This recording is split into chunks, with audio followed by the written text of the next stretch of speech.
लगता है। दादू मोची सोचता कि वो तो मेरे हृदय में भी तो मित्र है और मैं भी तो उधर नहीं देख रहा।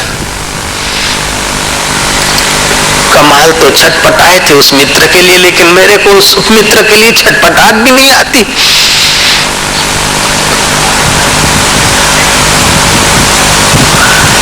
आंसुओं से आंखें भीगी है, भाव से हृदय भीगा है, विचार से मति भीगी है, चिंतन से चित्त भीगा है। अष्ट सात्विक भावों में से कभी कोई भाव जगता है। 2-4 दिन मुश्किल बीते, दादू मोची भागा है कमाल के पास कि महाराज तुमने कमाल कर दिया, अब तो जूते नहीं सिए जाते हैं, भोजन नहीं पाया जाता है, जैसी तुम्हारी हालत थी उससे भी बुरी हालत मेरी। तुम तो जानते थे कि मित्र आता है और मैं उठकर उसे बुलाने नहीं जाता हूं, लेकिन मैं ये भी नहीं जानता था महाराज, ये तुमने जताया, मैं तुम्हारे शरण आया। महाराज कृपा कर दीजिए, महाराज उस मित्र की प्यास दे दीजिए, तड़प दे दीजिए, महाराज उस मित्र का पता बता दीजिए और उस मित्र को रिझाने की कला बता दीजिए महाराज। फुट फुट कर दादू मोची रोने लगे। कमाल ने उनको गले लगाया, चिंता न करो, उस मित्र को बुलाने की व्यवस्था ही ऐसी है। उस मित्र के लिए जितनी तड़प बढ़ती है, जितना प्यार बढ़ता है, उतना ही आपकी योग्यता बढ़ती है, संसार का आकर्षण घटता है, सुख दुख में समता आने लगती है। जो जो उस परमेश्वर की तड़प बढ़ती है, त्यों त्यों संसार का तू मैं फीका होने लगता है। दादू मोची का और कमाल का थोड़ा सा सत्संग कभी कभी होता रहता था। सत्संग सुनते सुनते दादू के दिल में दिलबर का प्रकाश होने लगा। चित्त में ज्ञान वैराग्य भक्ति ने डेरा जमाया। संसार का जो जरा थोड़ा बहुत आकर्षण रहा वो क्षीण हो गया। धीरे धीरे दादू उस दीनदयाल परमेश्वर के प्रसाद में सम रहने लगे। दादू के चित्त में प्रसाद का प्रागट्य हुआ। अब दादू दादू नहीं, संत दादू बने, दादू दीनदयाल। दादू दीनदयाल अब तो मोची का काम करता हुआ उनका शरीर है, लेकिन उनकी स्थिति, वह स्थिति ऊंची है जहाँ राजा जनक बैठे हैं वहां पहुंच गया है, जहाँ सुखदेव जी बैठे वहां पहुंच गया है, जहाँ कबीर जी और कमाल स्थित है वहां वो दादू स्थित है। समय पाकर दादू जी के पास एक युवान आया। बोले महाराज काशी में तुम्हारी खूब प्रशंसा सुनी, तुम ज्ञात ज्ञेय हो गए हो, मुझ पर कृपा करो। कमाल के संग से तो आप रंग गए, आप मुझे रंग दीजिए, कृपा कीजिए। दादू ने पूछा कि तेरा नाम क्या है, कहाँ से आए, तेरा नगर कहाँ है, माँ बाप है, कहाँ रहते हैं, शादीशुदा है या कुंवार है। बोले महाराज इन बातों से पूछने में कितने श्वास आपके खत्म हो गए, और ये मैं बताऊंगा तो मेरे कितने श्वास खत्म हो जाएंगे। महाराज उन श्वासों में पता नहीं कौन सा श्वास आखिरी हो, इसलिए कृपा करके नश्वर बातें विचारे और पूछे। उतनी देर में तो आप सत्संग की 2 बातें। महाराज मुझे रंग दीजिए न प्रभु, रंग दीजिए। सच्चे हृदय से वो युवान दादू जी के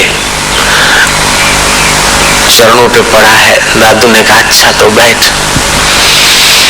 दादू जी ने निगाह डाली, ध्यान करता करता वो लड़का शांत हो गया। उसके चित्त के संकल्प विकल्प कम हो गए। उसको कुछ अंतर आराम, अंतर सुख, अंतर का आनंद प्राप्त हुआ है। सेवक बताता है कि वो जो लड़का है उसकी माँ आ रही है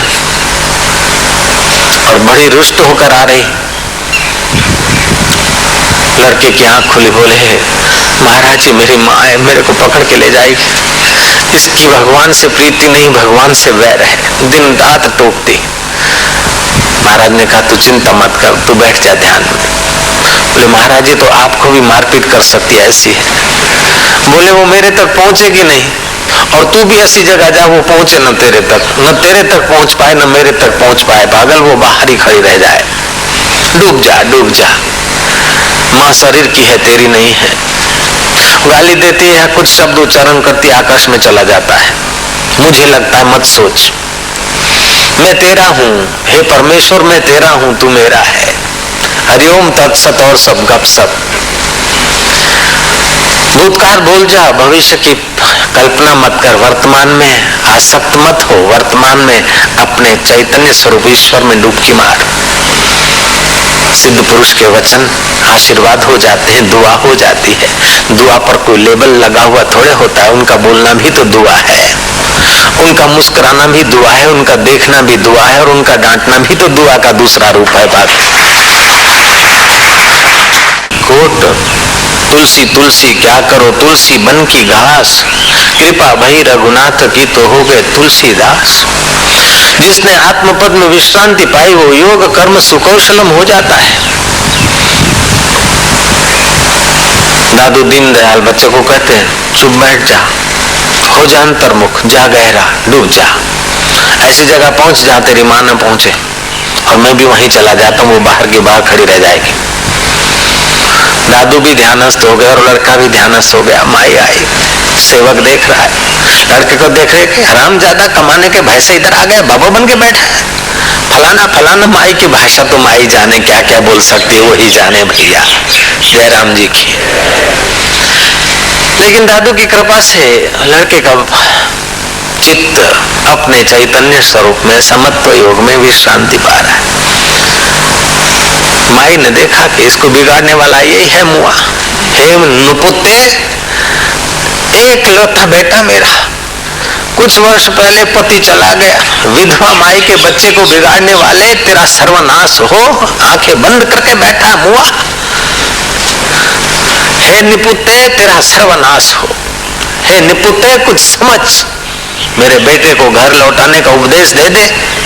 आंखें बंद करा के बिठा गया। मेरे को देख के कुछ बोल बुड़बुड़ा के फिर दोनों आंखें मूंद के बड़े भगतड़े हो गए, बंग भगत बुगले की नाई आंखें मूंद के बैठ गए। माई तो अनाप शनाप बोलती रही महाराज, हर चीज का अंत होता है, गुस्से का भी अंत होता है, गालियों का भी अंत होता है, गालियों का भी कोई ग्रामर होता ही होगा जरूर। जो कुछ माई के पास गालियों का ग्रामर था वो पूरा खत्म कर चुकी, जो कुछ गुस्सा करने की थी क्षमता वो कर चुकी। आंखें फिर से वो वही कि इतना गालियां सुनाती हूँ, मुंह आंख बंद करके बैठा, शर्म नहीं आती। निपुत्ते को कोई असर नहीं होती, तेरा सर्वनाश हो। ऐसे करके माई ने अपने हाथ से जोर से थप्पड़ मारी उनके सिर पर, दादू के सिर पर। निपुत्ता, मेरा चोरा बिठा दिया अपने पास और बड़ा भगतड़ा बन गया। जो माई ने जोर से माथे पर दे मारा, तो उस संत के सिर के स्पर्श से कहो, संकल्प से कहो, माई का क्रोध शांति में बदल गया। पाप ताप और अशांति पुण्य और समझ में बदल गई।